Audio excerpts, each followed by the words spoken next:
اسلام لانے سے تبدیلی آتی ہے۔ اب آپ دیکھیں قرآن پاک میں ہے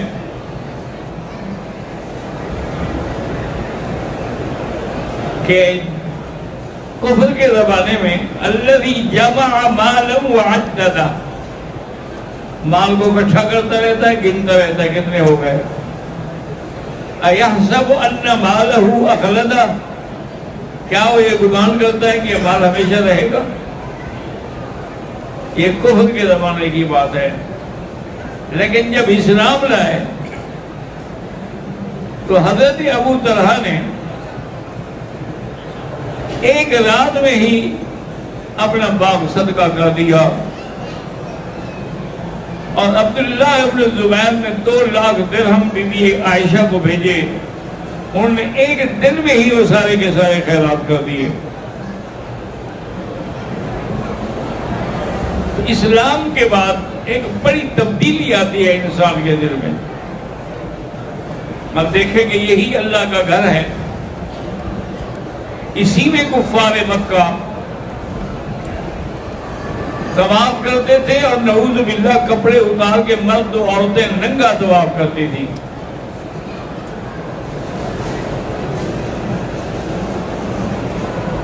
اور بت بھی رکھے ہوئے تھے، ان کو بھی ہاتھ لگاتے رہتے تھے۔ لیکن جب اسلام آیا تو پھر حجاب بھی آیا، حیا بھی آئی، پردہ بھی آیا، اور جو بتوں کو پوجا کرتے تھے، آج حضرت عمر حجر اسود کے سامنے کھڑے ہیں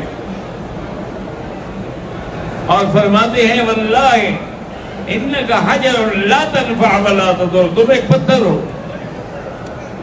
کوئی نفع نقصان نہیں دے سکتے۔ ہم تو قبروں کی مٹی سے بھی نفع لیتے ہیں نا، حجر اسود کو کہہ رہے ہیں کہ اللہ کے کعبے میں ہے اور جنت کا ٹکڑا ہے، کہ واللہ انکا حجر لا ينفع ولا يضر،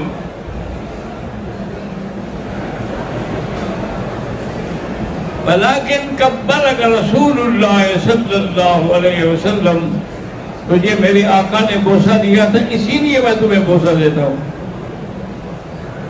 اسی کو علامہ اقبال نے کہا تھا، تیرے بوسے کو ہم دیتے ہیں بوسہ حجر اسود پر،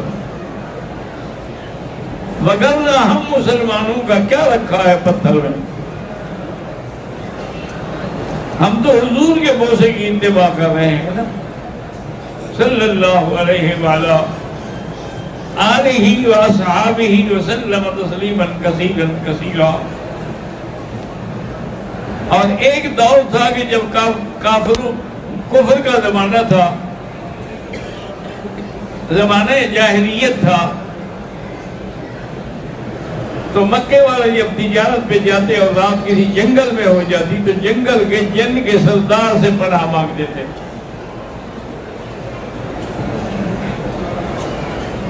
کانوا یعوذون برجال من الجن فزادوہم رہقا، وہ یہ سمجھتے تھے کہ جب ہم نے اعوذ بہذا الوادی کہہ کے پناہ مانگ لیا ہمارا کوئی نقصان نہیں ہوگا، اور اگر ہم ایسا نہیں کریں گے تو پھر ہمیں نقصان ہوگا۔ ایک دور وہ تھا، اور ایک دور اسلام لانے کے بعد حضرت سفینہ رضی اللہ عنہ حضور کے صحابی ہیں، وہ بچھڑ گئے قافلے سے، اب جنگل ہے اور ان کو راستے کا پتہ بھی نہیں ہے۔ اتنے میں ایک شیر دھاڑا، تو انہوں نے دیکھا کوئی یہ جنگل کا شیر ہے، فرمایا کہ دیکھو ٹھہر جاؤ وہی، انا من اصحاب رسول اللہ، میں حضور کا صحابی ہوں، راستہ بھول گیا، ساتھیوں سے بچھڑ گیا، چلو مجھے راستہ دکھاؤ۔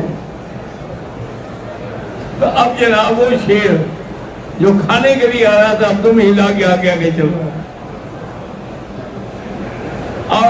سفینہ کو جنگل سے گزار کے اپنے قافلے کے قریب پہنچا کے پھر واپس ہوا۔ حضرت عقبہ بن نافع سیدنا معاویہ رضی اللہ تعالیٰ عنہ کے دور میں اسلامی فوج کے سربراہ تھے اور جا رہے تھے۔ رات ہو گئی، اندھیرا چھا گیا، تو آپ نے اپنے ساتھیوں سے کہا بھی اب یہیں قیام کرتے ہیں، جب روشنی ہوگی تو پھر دیکھیں گے۔ تو وہ علاقے کے کچھ لوگ جو تھے وہ بھاگ کے آ گئے۔ انہوں نے کہا تمہارا امیر کون ہے؟ انہوں نے کہا یہ ہمارے امیر ہیں۔ انہوں نے کہا یہاں نہ رکو، یہ بستی تو مشہور ہے، یہاں تو سانپ ہیں، بچھو ہیں، جنگلی جانور ہیں، جو بھی رہتا ہے اس کو چیر پھاڑ کے کھا جاتے ہیں، آپ یہاں نہ رکیں۔ اس سے آگے 2 میل کے فاصلے پر ہماری بستی ہے، وہاں چلیں، وہاں ہم جگہ بھی دیں گے اور پہرا بھی دیں گے، اب میں آپ کی مہربانی۔ اسی پر کھڑے ہوئے اغاثہ پکڑا اور کہا ایتھا الحیات والسباع،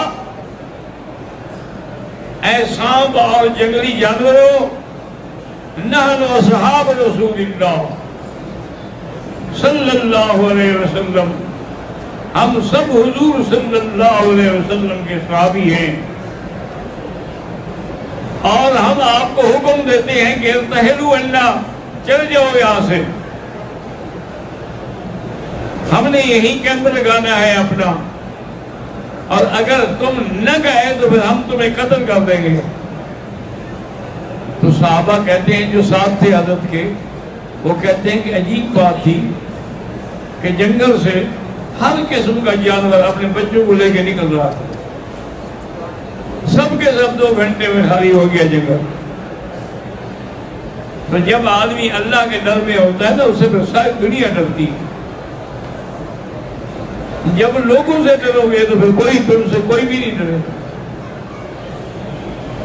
اس لیے ہمیشہ اللہ کی رضا کو مقدم رکھا کریں۔ حضور صلی اللہ علیہ وسلم کے صحابی ہیں،